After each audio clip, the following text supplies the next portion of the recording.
विद्यार्थी मित्रांनो नमस्कार. एल-एल-बी 3 इयर कॅप राउंडमध्ये ॲडमिशन घेणाऱ्या विद्यार्थ्यांसाठी अतिशय दिलासादायक बातमी आहे. सी सेलनी एक नवीन डिसिजन घेतलेला आहे आणि ज्याद्वारे तुम्हाला ती प्रोसेस करण्यासाठी 1 दिवस एक्सटेन्शन देखील दिलेला आहे. म्हणजेच या ठिकाणी तुम्ही पाहत असाल तर ही डेट 19 वरून 20/7/2026 रोजीपर्यंत वाढवण्यात आलेली आहे. तर जसं की तुम्ही या ठिकाणी पाहत असाल, की ॲडमिशन शेड्यूल सुरुवातीला जे होतं ते resolving grievances related to alphabetical list, candidates to edit the application form and upload required documents through candidate login if required 17/7/2026 ते 19/7/2026 असं याचं ड्युरेशन होतं.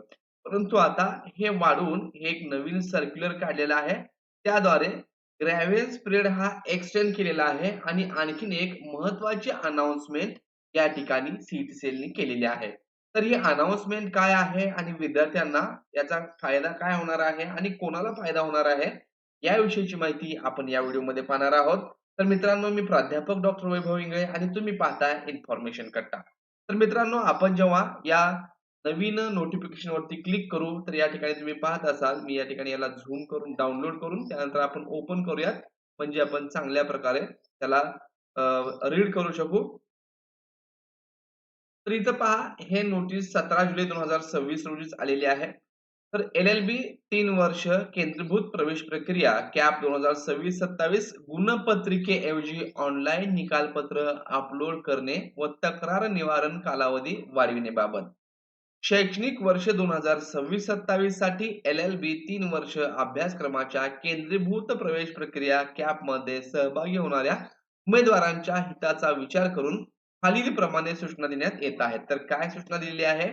राज्य सामायिक प्रवेश परीक्षा कक्ष म्हणजे सीईटी सेल यांच्या निदर्शनास आले आहे, की काही विद्यापीठे आणि महाविद्यालयांनी पात्रता परीक्षांचे निकाल जाहीर केले असूनही संबंधित उमेदवारांना अद्याप अधिकृत गुणपत्रिका म्हणजेच मार्कलिस्ट उपलब्ध करून दिलेली नाही.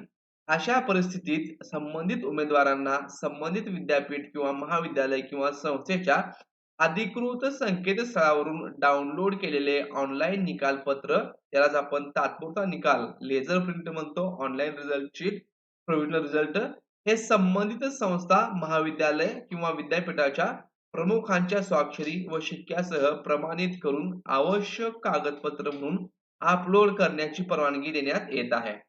तर मित्रांनो, ही एक बऱ्याचशा विद्यार्थ्यांची अडचण होते, की त्यांच्या विद्यापीठाचा, त्यांच्या कॉलेजचा रिझल्ट लागलेला नव्हता किंवा रिझल्ट लागला असेल तरी जे ओरिजिनल मार्कलिस्ट असतं, मार्कशीट असतं, ते आणखीन विद्यार्थ्यांना भेटलेलं नव्हतं. त्यांना समजलेलं होतं, की आपण पास आहोत आणि त्यांच्याकडे ऑनलाईन रिझल्टची कॉपी होती. परंतु सी सेलला हे ऑनलाईन रिझल्टची कॉपी चालत नाही. तर तिथं ओरिजिनल डॉक्युमेंट लागत असतात. कारण ऑनलाईन रिझल्ट कॉपी आपण एआयद्वारे पण एडिट करून त्या ठिकाणी तयार करू शकतो. असे बरेचसे प्रकार आपण फेक डॉक्युमेंटचे पाहिलेले आहेत. त्यामुळं ओरिजिनल निकाल या ठिकाणी अपलोड करण्यासाठी सीईटी सेल हेसिटेट करत असतं. परंतु आता विद्यार्थी हिताचा विचार करून त्यांनी ज्या महाविद्यालय किंवा विद्यापीठाचा निकाल लागलेला आहे, परंतु आणखीन विद्यार्थ्यांच्या हातामध्ये हार्ड कॉपी त्यांचं ओरिजिनल मार्कशीट आलेलं नाही. अशा विद्यार्थ्यांना ऑनलाईन रिझल्ट त्याचं प्रिंट काढून अपलोड करण्याची मुभा परवानगी दिलेली आहे. पण हे करत असताना काय करायचंय तुम्हाला? डायरेक्टली तुमचा रिझल्ट अपलोड करायचा नाहीये.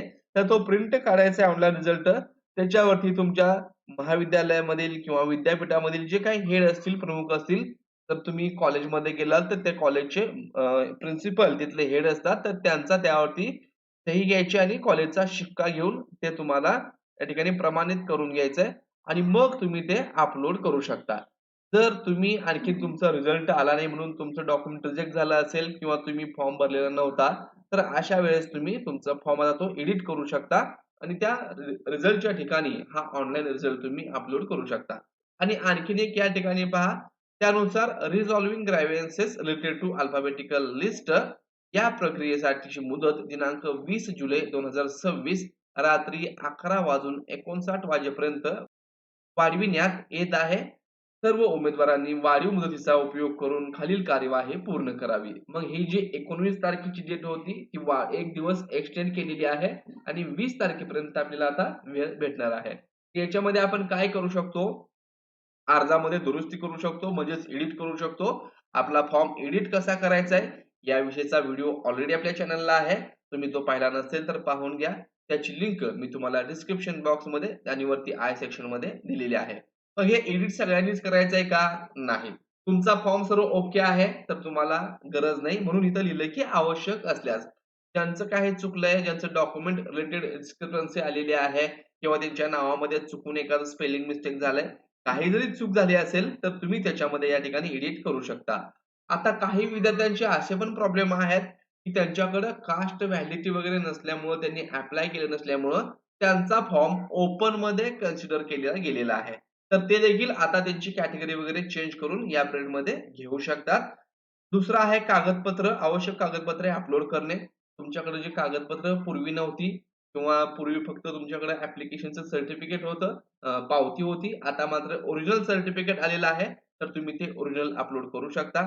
अधिकृत गुणपत्रिका उपलब्ध नसल्यास संबंधित संस्था विद्यापीठाच्या प्रमुखांनी स्वाक्षरी व शिक्क्यासह प्रमाणित केलेले ऑनलाईन निकालपत्र अपलोड करणे. तुमच्याकडे जर रिझल्ट नसेल, तर तुम्ही ती तुमच्याकडे जर हार्ड कॉपी रिझल्ट नसेल, ओरिजिनल रिझल्ट नसेल, तर तुम्ही त्या ठिकाणी विद्यापीठाच्या संकेतस्थळावरती वेबसाईटवरचा ऑनलाईन रिझल्ट कॉलेजच्या प्राचार्यांच्या किंवा विद्यापीठाचे काही परीक्षा विभाग नियंत्रक असतील, त्यांच्या स्वाक्षरीनं आणि सहीनं असलेलं निकालपत्र तुम्ही वरती जोडू शकता.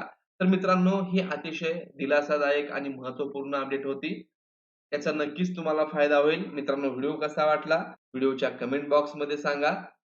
तुमच्या काही अडचणी असतील, तर त्या देखील तुम्ही Telegram आणि WhatsApp चॅनलला विचारू शकता. त्याची लिंक तुम्हाला डिस्क्रिप्शन बॉक्समध्ये भेटलेली आहे. चॅनलला सबस्क्राईब केलं नसेल, तर चॅनलला सबस्क्राईब करा. चॅनलची मेंबरशिप घ्या, जेणेकरून तुम्हाला योग्य ती मदत करता येईल. धन्यवाद.